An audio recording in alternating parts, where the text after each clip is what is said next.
This is one of those NASCAR weekends where you can just feel the pressure building from every direction. Because we've got two huge stories hanging over this race, and both of them say a lot about where this season is heading right now. One story is about teams getting hit at exactly the wrong time, right when every tiny detail matters. The other is about a big-name driver coming off a win but still sitting there, in total disbelief over how fast things can turn upside down in this sport. And that's what makes today feel so interesting as a fan, because it's not just about speed anymore. It's about mistakes, pressure, recovery, and who can handle the chaos when the weekend gets real. These are the kinds of NASCAR stories that can change the feel of a race before the green flag even drops. And honestly, that's why this sport never lets us relax. So, before we get into both of these stories, go ahead and drop a like. Subscribe to NASCAR Nation Report if you're a real NASCAR fan, because this channel is brand new. We're pushing toward our first 10,000 subscribers, and if you love talking NASCAR with real passion, you're in the right place. First up, let's talk about the penalty story out of Darlington, because this one is a lot bigger than it might look at first glance. 3 NASCAR Cup Series teams were penalized after failing post-qualifying inspection twice on Saturday, March 21, 2026, ahead of the Goodyear 400 at Darlington Raceway. The teams involved were Hendrick Motorsports No. 9 Chevrolet driven by Chase Elliott, RFK Racing's No. 17 Ford, driven by Chris Buescher, and NBM Motorsports No. 66 Ford driven by Timmy Hill. Under NASCAR's inspection rules, specifically Section 10.51, failing inspection multiple times in the same session brings immediate consequences, and NASCAR enforced that rule right away.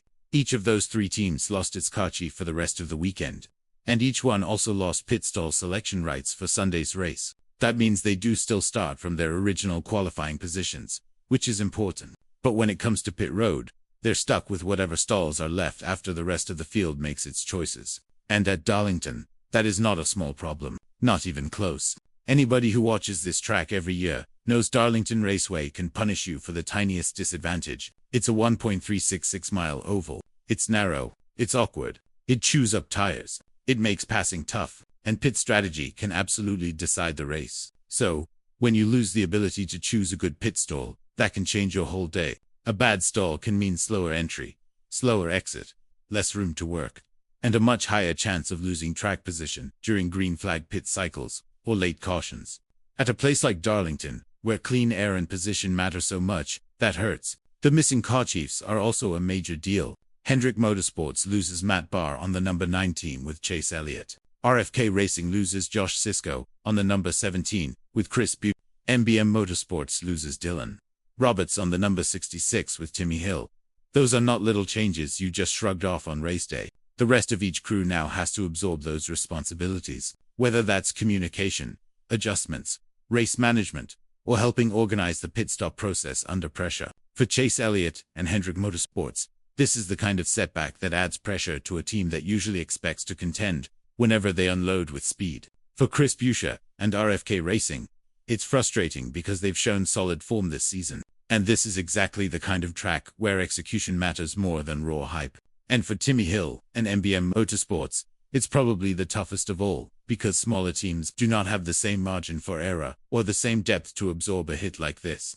The one piece of good news for all 3 teams is that none of the drivers has to serve a pass-through penalty at the start. Chase Elliott, Chris Buescher, and Timmy Hill will all take the green flag from the positions they earned in qualifying. So, this is not a total disaster before the race even begins, but it absolutely creates more pressure once the race starts, because now every pit stop, every call, and every adjustment carries more weight. And honestly, this is exactly why NASCAR keeps hammering inspection standards. The sanctioning body wants competition rules enforced the same way for everybody. And whether fans like the timing or not, the message is clear. If you fail inspection twice, there are consequences. Now, the real question is whether these teams can recover from it once the race unfolds. Now, let's get to the second story, because Denny Hamlin gave a really interesting look at what happened during his Las Vegas win, and it shows just how weird a race can feel even when you end up in victory lane.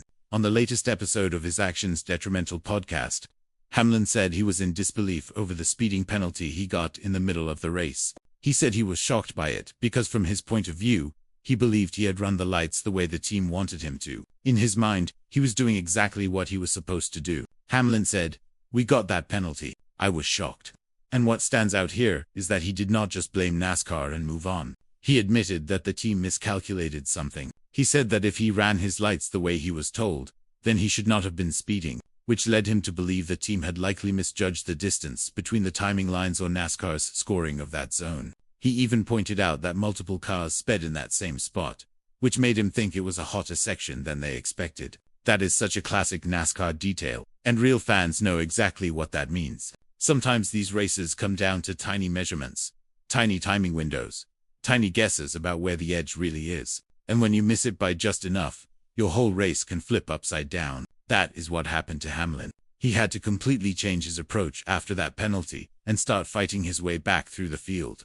What makes the story even more impressive is how he responded. Hamlin said that about 15 laps after the penalty, he had already gained around 10 spots, and that gave him confidence that there was still plenty of time left. That is the mentality of a veteran driver who knows how to manage a race instead of panicking. He saw the recovery happening in real time, settled in, and kept working the race from there. And in the end, it worked. Hamlin reached the checkered flag first at Las Vegas this past Sunday. So, even though the race included a penalty that left him stunned, he still turned it into a win. That says a lot about the speed in that car. But it also says a lot about Hamlin himself. Love him or hate him, he is one of the best at understanding how to recover when a race gets messy. The bigger picture matters here, too. That win locked Denny Hamlin into the NASCAR Cup Series playoffs later this year, and it pushed him all the way up to number 4 in the standings. Ahead of him are Tyler Reddick, Bubba Wallace, and Ryan Blaney. And that is where this story gets even more interesting, because Hamlin is not just talking about his own result. His 2-3 racing organization has the top 2 drivers in the standings right now, with Tyler Reddick and Bubba Wallace leading the way, while Hamlin himself sits right there in the mix after the Vegas win. That is a massive statement about where that camp stands through the first 5 weeks of the season. From a fan perspective, this is one of the most fascinating parts of the year so far. Denny Hamlin is still finding ways to win, still showing that experience matters, still proving he can recover from mistakes in the middle of a race. Meanwhile, 23 Racing has Tyler Reddick and Bubba Wallace sitting at the top of the standings. And Ryan Blaney is right there too. That gives the whole championship picture a much more serious feel this early in the season. And now everything rolls into Darlington, which is the perfect place for both of these stories to collide with reality. On one side, you've got Chase Elliott, Chris Buescher, and Timmy Hill heading into the Goodyear 400 with real disadvantages after those inspection penalties. On the other side, you've got Denny Hamlin coming in with momentum, confidence, a recent win, and a playoff spot already secured, even after dealing with one of those moments that could have wrecked his whole day in Las Vegas. That is why these two stories matter together. One story is about teams being forced to respond after pre-race mistakes. The other is about a veteran driver responding to an in-race mistake and still winning anyway. Put those together, and it really captures what NASCAR is all about right now. It is not just who has speed. It is who can adapt, who can survive pressure, who can recover when things go wrong, and who can stay sharp enough to capitalize when the opportunity is there. Going into Darlington, I think fans have every reason to watch these situations closely. Can Chase Elliott and the number 9 team overcome the loss of Matt Barr and a bad pit stall draw? Can Chris Buescher and the number 17 group keep their steady form despite losing Josh Sisco? Can Timmy Hill and MBM Motorsports fight through a tough situation after losing Dylan Roberts? And can Denny Hamlin keep this momentum going after turning a race with a speeding penalty into a trip to victory lane? That is what makes this weekend feel so good as a NASCAR fan. There is pressure, there is controversy, there is momentum, and there are real consequences already shaping the race before it even starts. And that's the big takeaway here. Darlington is already setting up to test everybody. The penalized teams now have to prove they can adjust under pressure. And Denny Hamlin comes in looking like one of the biggest threats in the garage after showing once again that even when things go wrong, he knows how to recover better than almost anybody. So, let me know what you think. Do these penalties seriously hurt Chase Elliott, Chris Buescher, and Timmy Hill at Darlington? And after that Las Vegas win, do you see Denny Hamlin as a real championship threat this season? Drop your thoughts in the comments. Leave a like if you enjoyed the video and subscribe to NASCAR Nation Report if you're a real NASCAR fan who loves honest conversation about the sport.